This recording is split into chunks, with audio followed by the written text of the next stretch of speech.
Bonsoir à tous, ravi de vous retrouver sur Monaco Info en cette veille de fête nationale, fête du Prince qui sera bien évidemment grandement évoquée dans ce journal puisque nous avons assisté aux ultimes répétitions dans la cour d'honneur du Palais Princier. Répétition également sur la scène du Grimaldi Forum où sera présenté demain un concert unique, Nuit espagnole avec Plácido Domingo.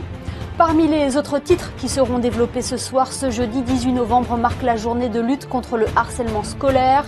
Plusieurs opérations de sensibilisation ont eu lieu aujourd'hui dans les écoles de la Principauté. Alerte au froid polaire, une vague de froid est annoncée à partir de dimanche. Elle aura forcément un impact sur notre consommation. Comment la SMEG s'y prépare? Nous serons avec Sylvain Didier-Jean pour en parler. Et puis en basket, la Rocatine s'est inclinée hier soir face au Maccabi Tel Aviv, 95-84, dans une atmosphère électrique. Analyse de cette rencontre à retrouver en fin de JT. J-1 avant la fête nationale, vous pourrez d'ailleurs suivre en direct sur notre antenne les festivités à partir de 9h25. Aujourd'hui, l'heure était au dernier réglage sur la place du Palais Princier, comme vous allez pouvoir le constater dans ce reportage réalisé par Vanessa Dessy sur des images de Serge Prémont. Comme chaque veille de fête nationale, la répétition générale a lieu très tôt le matin, l'occasion de régler les derniers détails dans la cour d'honneur du Palais Princier. Mais pour le commandant Convertini, ce 19 novembre revêt un caractère particulier car il s'agit de sa dernière.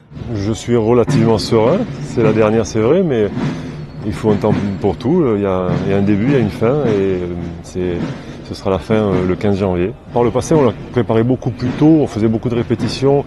Là, on se concentre simplement sur 3 répétitions, une répétition au stade et 2 répétitions sur la place. Du côté de l'orchestre des Carabiniers du Prince, les répétitions permettent de revoir le programme des œuvres musicales interprétées cette année et d'être prêt pour la grande échéance.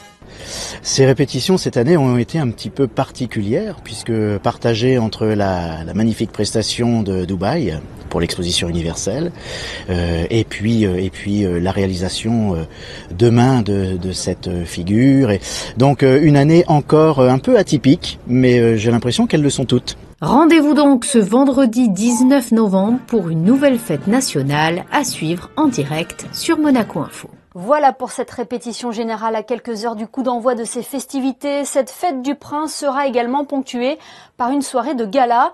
Plácido Domingo sera l'invité de ce 19 novembre pour mettre à l'honneur l'Espagne et les airs les plus célèbres de la zarzuela. Alexandra Pani et Serge Prémont ont assisté aux ultimes répétitions. Couleurs chatoyantes et danse sensuelle typique de la péninsule ibérique pour cette nuit espagnole. Une soirée de gala particulière qui met en lumière les airs célèbres de la zarzuela, chère au baryton Plácido Domingo, qui sera au cœur de ce spectacle donné pour la fête nationale monégasque. Il était la musique de mes parents et c'est la première musique que j'écoutais dans ma vie. Avant d'être né, je n'oublie jamais la musique espagnole, la zarzuela. Et chaque fois que j'ai un concert, j'adore le faire. Mais Jean-Louis, il avait cette idée.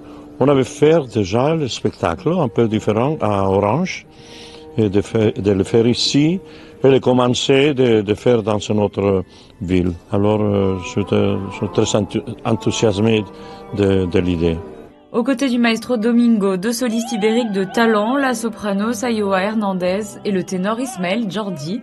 Pour rythmer ces tours de chant, le public découvre également les pas de danse de la compagnie Antonio Gades. Cette nuit espagnole, cette noche espagnole qu'on avait d'ailleurs fait ensemble au Corregidor d'Orange avec un immense succès qui avait été capté par la télévision. Je crois que c'est une soirée de solissombra, c'est-à-dire cette ambiance espagnole parfois très clair, parfois un petit peu obscur, mais avec cette musique qui est vraiment magnifique, toujours très recherchée et que le public, je crois, va découvrir. Musique envoûtante qui promet une soirée festive dans la salle des Princes du Grimaldi Forum.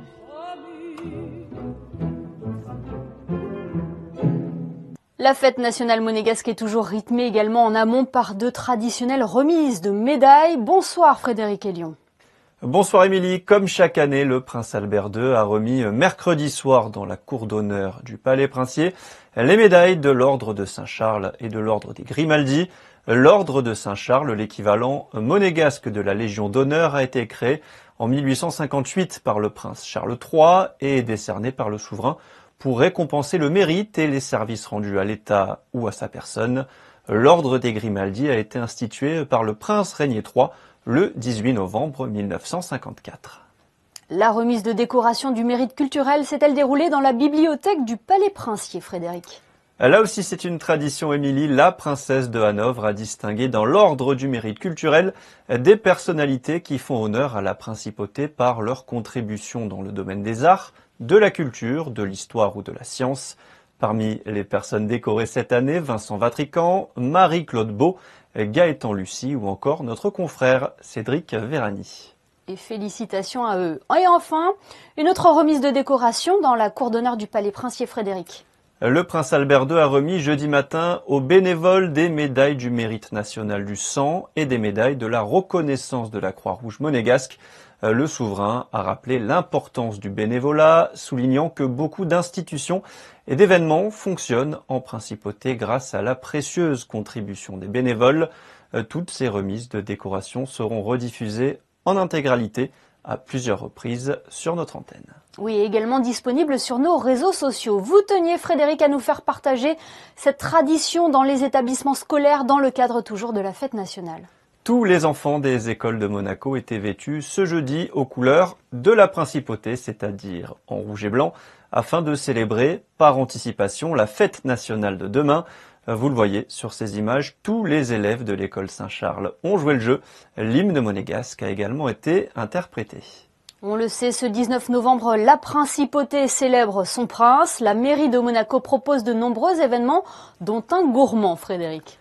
Le marché de la Condamine propose plusieurs animations pour célébrer la fête nationale. Un stock-fish géant sera préparé sur la place d'Armes de 11h à 15h vendredi.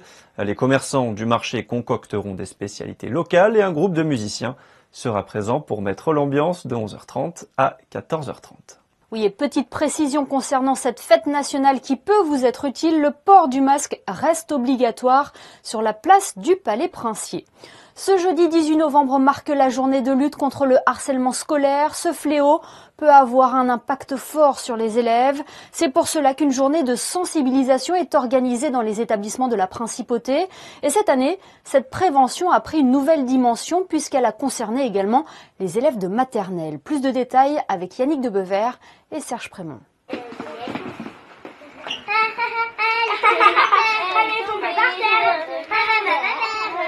Cette année, pour la journée de sensibilisation au harcèlement scolaire, l'école Saint-Charles a décidé d'impliquer les plus jeunes. En maternelle, les élèves de 5 ans se mettent en scène dans des petites pièces de théâtre. Arrêtez de vous moquer d'elle. L'objectif est évidemment de dénoncer les moqueries, point de départ du harcèlement, mais aussi présenter les bons comportements à adopter en tant que victime ou témoin. Ça leur permet en fait déjà d'identifier des situations, de pouvoir mettre des mots dessus et de pouvoir plus tard déceler des situations de harcèlement. Je vais le dire à la maîtresse et à mes parents. On a la chance quand même à l'école élémentaire d'être proche, très proche de nos élèves. Du coup, toute l'année en fait, on décèle, on revient dessus, on en discute et c'est important pour eux. En commençant la prévention si tôt, les élèves monégasques seront confrontés pendant une dizaine d'années à cette problématique au sein des établissements scolaires. Si le harcèlement est bel et bien une bataille qui se joue tout au long de l'année, la journée de sensibilisation constitue le point d'orgue de ce combat. La journée elle est intéressante parce qu'elle permet d'informer, de sensibiliser, mais aussi parfois de libérer la parole des élèves qui parfois signalent justement un fait de harcèlement. Et chaque année, on a quelques élèves qui nous le signalent. Donc déjà, si on arrive à régler ne serait-ce qu'un cas de harcèlement grâce à cette journée, je pense qu'on aura réussi quelque chose. Le harcèlement scolaire est un terme nouveau qui peut dépasser les murs de l'école, à cause notamment de la numérisation dans l'enseignement. La principauté lutte donc avec acharnement pour encadrer juridiquement ce fléau. Nous travaillons depuis maintenant quelques mois, main dans la main avec le Conseil national, pour créer un projet de loi sur le harcèlement scolaire et toute forme de violence. Projet de loi qui devrait aboutir dans les semaines prochaines et qui va formaliser et surtout donner la force de la loi aux faits de harcèlement. Et ça, c'est vraiment une étape extrêmement importante. En plus de cela, la principauté a également mis en place dans chaque établissement scolaire des référents harcèlement présents pour les élèves mais aussi les parents. L'autre actualité du jour, c'est cette alerte à l'air froid polaire. À partir de dimanche, les températures devraient chuter de 3 à 6 degrés. Un épisode qui ne devrait pas durer, mais qui aura forcément un impact sur notre consommation. Bonsoir Sylvain Didier-Jean. Bonsoir. Vous êtes le directeur des activités électricité et gaz à la SMEG. Comment vous préparez à cette hausse de consommation? Comment mieux gérer sa consommation d'électricité à l'approche de cette vague de froid et de l'hiver? Vous savez que la SMEG, nous distribuons plusieurs formes d'énergie. La première étant l'électricité, la deuxième étant des réseaux de chauffage urbain et de froid urbain, et la troisième étant le gaz. Donc le fait d'avoir déjà mixé différentes énergies permet d'amortir, je dirais, des effets de pic qu'il pourrait y avoir si une consommation hivernale venait à augmenter. Il y a un deuxième aspect qui est la sécurisation en général de nos réseaux. Donc les réseaux sont faits et largement faits pour supporter ces pics hivernaux. Et je dirais là on est plutôt sur la partie technique. Maintenant si on regarde du côté client, bien évidemment la consommation nous la voyons et c'est le client qui la génère. Donc il y a tout un tas d'actions qui sont menées vis-à-vis de nos clients pour leur faire comprendre que la consommation c'est eux qui la maîtrisent. Ça c'est le premier élément. Et comment faire pour moins consommer ou mieux consommer. Et comment mieux gérer sa consommation d'électricité à l'approche de cette vague de froid et de l'hiver? Le plus important, c'est la capacité que nous avons, notamment dans le domaine de l'électricité, de montrer les niveaux de consommation par pas de 30 minutes. Donc le consommateur peut voir toutes les 30 minutes ce qu'il consomme. Et donc, il se rend compte qu'il surconsomme, il peut à ce moment-là baisser ses consignes de chauffage.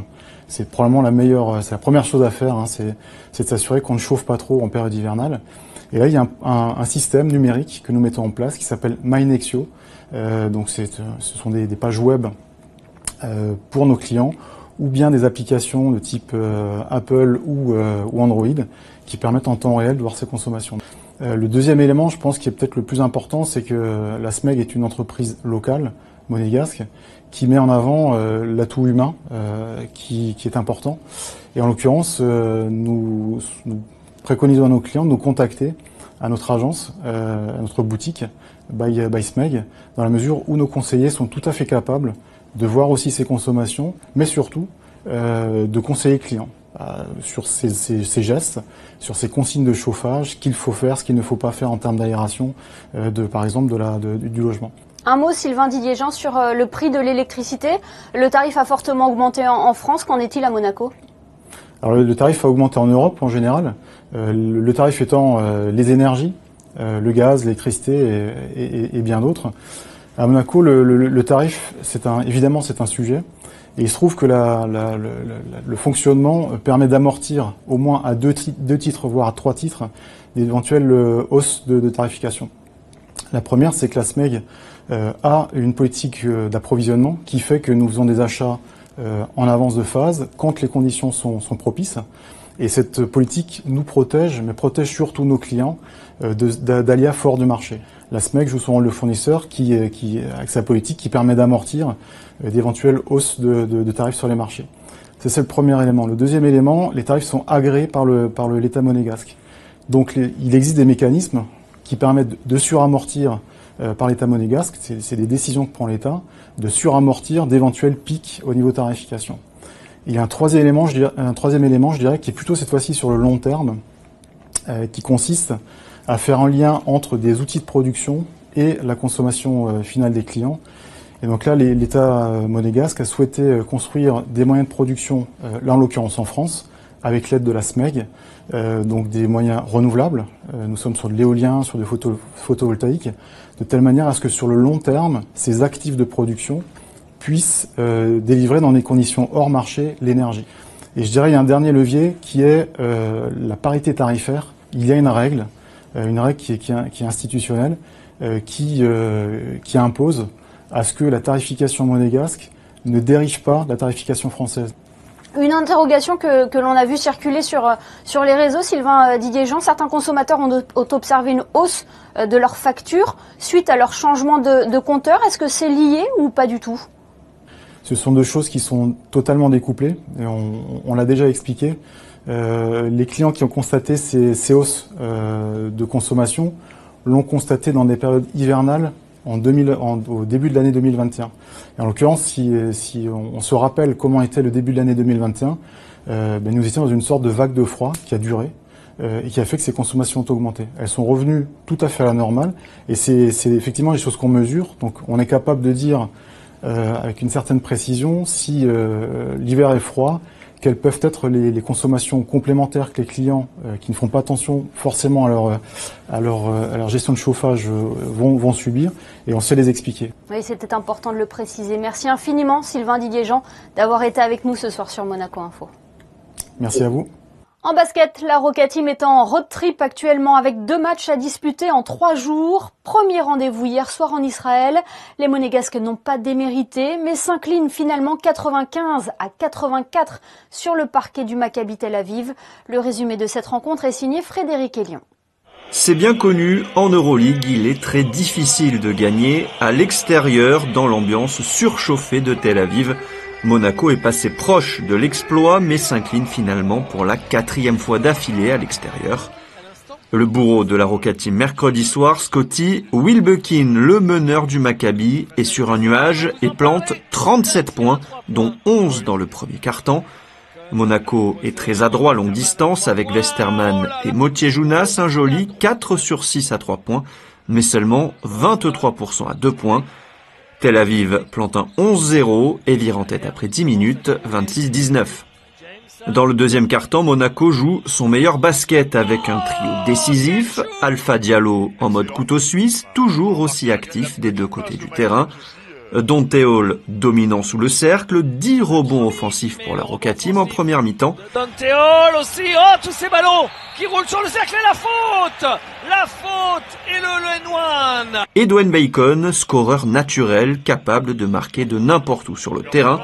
À la pause, Monaco est devant, 44-41. Oh là là là là là là, le talent supérieur de Dwayne Bacon. Wilbekin reprend son entreprise de démolition. Tel Aviv passe un 7-0 en 2 minutes 30 et repasse devant. En face, Dwayne Bacon est tout aussi impressionnant. 8 points dans le troisième quart-temps, 16 au total. Mike James se montre enfin, 62-61 Tel Aviv avant le dernier. Dante Hall, 18 points, écrase le cercle sur une passe de Mike James. Pas de Mike James pour Dante Hall. Voilà, exactement. Reynolds répond de l'autre côté du terrain, dans le même exercice au alley-oop. Les changements de leader se succèdent quasiment sur chaque possession. Monaco est dans le coup pour un exploit énorme, avec un bon Andouzic dans le quatrième quart-temps. Mais le Maccabi va faire la différence avec ses pistoleros, Nunnally, Evans et bien sûr Wilbekin, qui rentre un tir assassin dans le corner. 37 points, 8 passes, un seul ballon perdu. L'Américain est le grand artisan de la victoire de Tel Aviv, 95-84. Et certains joueurs de la Roca Team qui n'ont pas fait le déplacement en Israël ont participé à la No Finish Line dernièrement, Frédéric. Yacouba Ouattara, Jerry Boutsielé, Rudy de Maïs Balou et Armel Traoré n'étaient pas du déplacement en Israël, mais ils sont venus faire quelques tours sur le circuit de la No Finish Line à Fontvieille. Je vous rappelle, Émilie, que Yacouba Ouattara est cette année le parrain de l'événement. Oui, la No Finish Line qui s'apprête à dépasser les 215 000 € récoltés pour les enfants malades ou défavorisés. On termine par ce spectacle proposé par le diocèse de Monaco, Frédéric. Vous n'aurez pas ma haine, une pièce présentée mercredi soir au Théâtre des Variétés. Un spectacle tiré du livre d'Antoine Léry et mis en scène par Christian Bordelot. Le récit d'Antoine qui a perdu sa femme, assassinée lors des attentats au Bataclan le 13 novembre 2015. Accablé par cette perte, il n'a qu'une seule arme, la parole. Et un dernier coup d'œil sur les prévisions météo. Avez-vous de bonnes nouvelles à nous annoncer pour le 19 novembre ? D'excellentes nouvelles même, Émilie, puisque la météo sera idéale demain. Un grand soleil, quasiment aucun nuage dans le ciel. Peu de vent et des températures légèrement hausses. Il fera 11 degrés le matin et 16 l'après-midi. Le soleil se lèvera à 7h27 pour se coucher à 17h03. Vendredi 19 novembre, nous célébrerons la fête nationale monégasque. Et c'est également donc la Saint-Rénier. Merci Frédéric et merci à vous de votre fidélité. Rendez-vous demain à partir de 9h25 sur Monaco Info pour suivre en direct la fête nationale monégasque. Excellente soirée à tous sur notre antenne.